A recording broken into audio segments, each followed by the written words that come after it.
ചുമ്മാ വന്ന് ചുമ്മാ പോകുന്നവനല്ല യേശു. യേശു കർത്താവ് കടന്നു വരുന്നെങ്കിൽ പ്രത്യേകമായ ഒരു അജണ്ട ഉണ്ടായിരിക്കും, ഹെവൻലി അജണ്ട. കർത്താവ് ചുമ്മാ വരത്തില്ല. ഞാൻ അപ്പുറത്ത് വീട്ടിൽ കയറിയപ്പോൾ ചുമ്മാ ഇങ്ങോട്ട് വന്നതാ. No no no no El Shaddai ഒരിക്കലും വെറുതെ വന്നു പോകത്തില്ല. അവൻ സ്വമയം കൊല്ലുന്നവനല്ല. മമ്രിയുടെ തോപ്പിൽ കർത്താവ് ഇറങ്ങി വന്നു.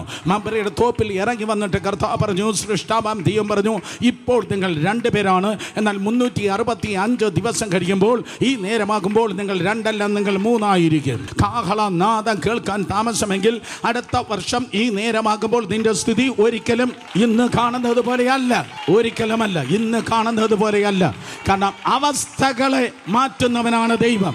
വ്യവസ്ഥയിൽ നിൽക്കുന്ന ദൈവത്തിന്റെ ജനത്തിന് വേണ്ടി അവസ്ഥകളെ മാറ്റുന്നവനാണ് കർത്താവ്. ഈ പട്ടണത്തിൽ കരങ്ങളെ അടിച്ച് സത്യത്തിലും ആത്മാവിനും ദൈവത്തെ ആരാധിച്ച് കർത്താവിന് വേണ്ടി നിൽക്കുന്ന ദൈവത്തിന്റെ ജനത്തിന്റെ അവസ്ഥയ്ക്ക്, സ്ഥിതിക്ക് വ്യത്യാസം വരുത്തുന്നവനാണ് ദൈവം. ദൈവം തന്റെ ജനത്തിന്റെ സ്ഥിതിയെ മാറ്റുമ്പോൾ തിരുവനന്തപുരത്തെ യാക്കോബ് സന്തോഷിക്കുകയും ഇസ്രായേൽ ആനന്ദിക്കുകയും ചെയ്യും.